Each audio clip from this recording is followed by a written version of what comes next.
Et nous sommes de retour sur Direct Investisseur et nous accueillons en duplex Adriane Raymond, analyste chez FXCM. Bonjour Adriane.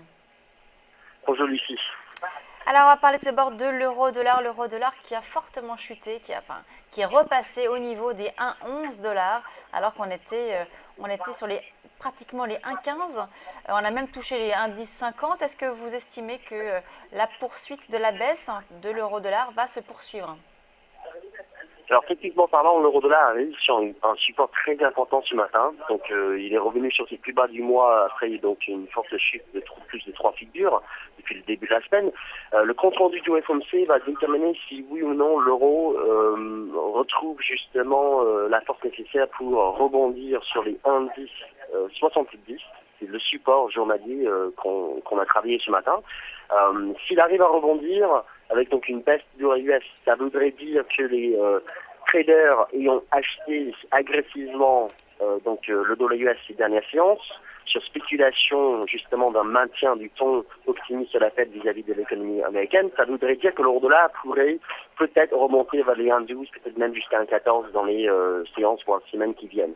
Toutefois, j'ai l'impression sur le moyen terme, d'après mon graphique que je vous ai envoyé, j'ai l'impression qu'une dernière remontée des cours de l'euro-dollar en fait, va plutôt permettre de se positionner à l'avance sur le moyen terme pour anticiper une cassure des indices donc dans les semaines qui viennent, probablement en juin. Donc la question se pose, est-ce qu'il faut se placer à l'achat sur les indices 70 aujourd'hui? Techniquement parlant, il est quand même possible. Après, il faudra valider une hypothèse haussière avec le compte rendu du FOMC ce soir.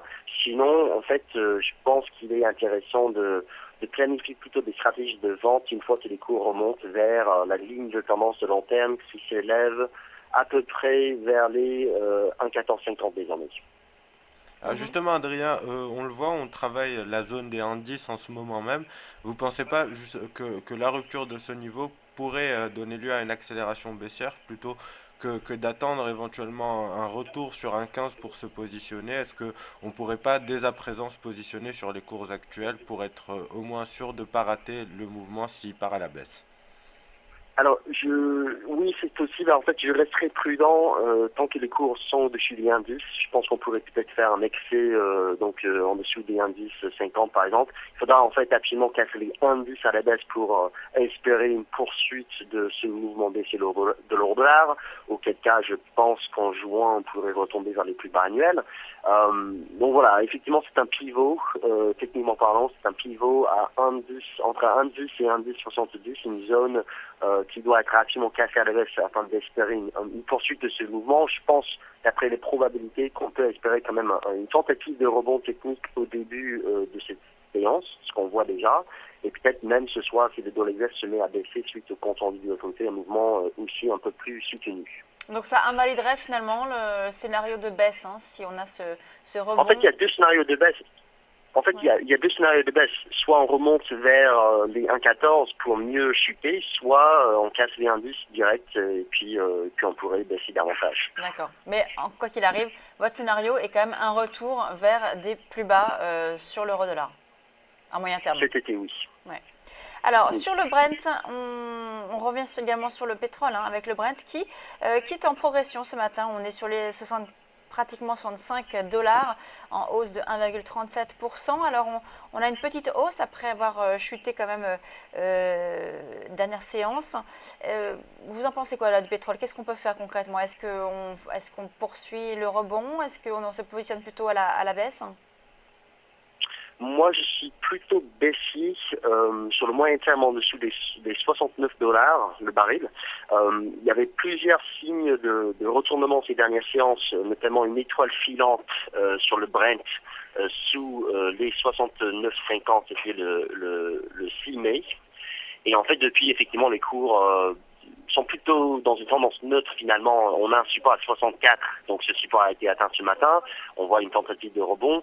Je pense qu'une cassure des 64 va annoncer une correction baissière plus soutenue avec des objectifs vers les 62, peut-être même jusqu'à 59.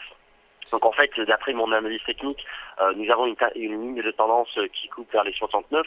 J'ai plutôt un billet baissier sur cette ligne de tendance actuellement, sachant que les cours commencent à donner des signes d'épuisement. Donc le mouvement haussier s'essouffle un petit peu depuis le début du mois. Est-ce qu'on pourrait malgré tout essayer de profiter du rebond qui se profile sur les 64 pour jouer à un petit rebond technique et un retour sur 69 éventuellement, Adrien? Oui, enfin, techniquement parlant, oui. Sur le très court terme, on peut profiter d'un rebond technique sur les 64 pour éventuellement reviser à la hausse les 68, peut-être 69. Mais en fait, le risque baissier, il sera toujours là. Le risque baissier, c'est on achète sur le court terme face à une tendance baissière de moyen terme qui pourrait justement se reprendre dans les séances qui viennent. Donc moi, j'aurais plutôt un biais négatif en recherchant Oui. justement Scénario des signes positif de plutôt pour des retournement. investisseurs qui cherchent à jouer à un scénario à échéance très très courte dans la journée ou dans un swing sur 2 3 jours. En fait, quelqu'un qui est aussi sur le pétrole, je pense qu'il est mieux de se positionner sur le WTI, pas le Brent. Le WTI est un peu plus haussier que le Brent. Il y a un bon support à 58, donc sur le WTI. Les deux pétroles ce matin touchent ces supports et peuvent tenter de rebondir. Je pense que le Brent est plus attractif à la vente. Par contre, le WTI est plus attractif actuellement à l'achat. Donc, il faut choisir plutôt le bon actif. Et alors sur le Brent, si on reste sur le Brent, vous estimez que on peut aller jusqu'à combien à la baisse? Si on capte les 64, je pense que ce sera un signal pour viser entre les 61,50 et les 62 dans un premier temps. Voilà, je serai à la recherche d'une cassure des 64. Alors on passe maintenant à l'analyse d'une paire de devises, c'est la livre sterling, le GBP, face au dollar néo-zélandais, le NZD, GBP NZD. Alors pourquoi avoir sélectionné cette paire? Alors je vous ai parlé de cette paire de devises il y a un mois il me semble, la paire en fait qui était pendant 3 ans dans une espèce de range en fait, c'était quand même une tendance globalement haussière parce que la paire faisait toujours de niveaux plus bas, de plus en plus haut. La semaine dernière, la paire a enregistré de niveaux plus hauts de 4 ans. Et en fait, on est au-dessus d'une résistance qui semble avoir été cassée la semaine dernière à 2,10. Et je note également au niveau d'un indice qui est qui montre l'évolution de la livre sterling contre le dollar US, le yen, l'euro et le franc suisse. Je note que cet indice dépasse ses sommets de 2009. Donc il s'agit peut-être d'un signal haussier de moyen long terme en cours sur cette paire de devises, sur la livre sterling et sur le GBP NZD. Donc en fait, je surveille cette paire en ce moment pour une validation de ce breakout au-dessus des 2,10. Auquel cas, je pense que dans les semaines qui viennent, je pense qu'on pourrait monter de quasiment 1000 pips en direction d'une prochaine résistance d'aller de 20, de 22. Les fondamentaux jusqu'ici plaideraient en faveur d'une hausse parce que le dollar néo-zélandais est baissier pour des raisons déjà connues. La Banque centrale en Nouvelle-Zélande pourrait abaisser ses taux d'intérêt cette année. Il y a des spéculations justement sur une telle décision. Par contre, la livre sterling fait face quand même à des vents contraires parce que l'inflation hier au Royaume-Uni était négative. Donc pour le mois d'avril, une déflation des prix. En fait, les opérateurs ont vendu la livre sterling sur la nouvelle, mais globalement, la Banque d'Angleterre avait déjà anticiper une déflation des prix cet été. Donc il n'y a pas vraiment de surprise à ce niveau-là. Donc je pense quand même qu'il y a de la marge à la hausse sur cette paire de devises. Par contre, ce sera plutôt du côté dollar néo-zélandais. Il faudra une belle chute du dollar néo-zélandais avant la fin du mois pour confirmer cette cassure technique.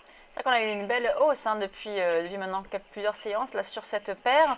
Donc vous estimez que là, on pourrait continuer, on peut rentrer sur les cours actuels et viser donc les 1,22 comme vous dites. Je pense que cette semaine, les 2,22, pardon.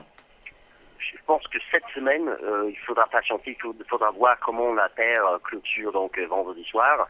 Si on est toujours au-dessus des 2,10, je pense quand même qu'on pourrait effectivement plutôt rechercher des achats pour espérer une poursuite de la hausse jusqu'à 2,20 cet été, durant le troisième trimestre. D'accord. Très bien, merci beaucoup Adrien Raymond, donc stratégie de marché chez FXCM. On marque une pause, on se retrouve dans quelques instants.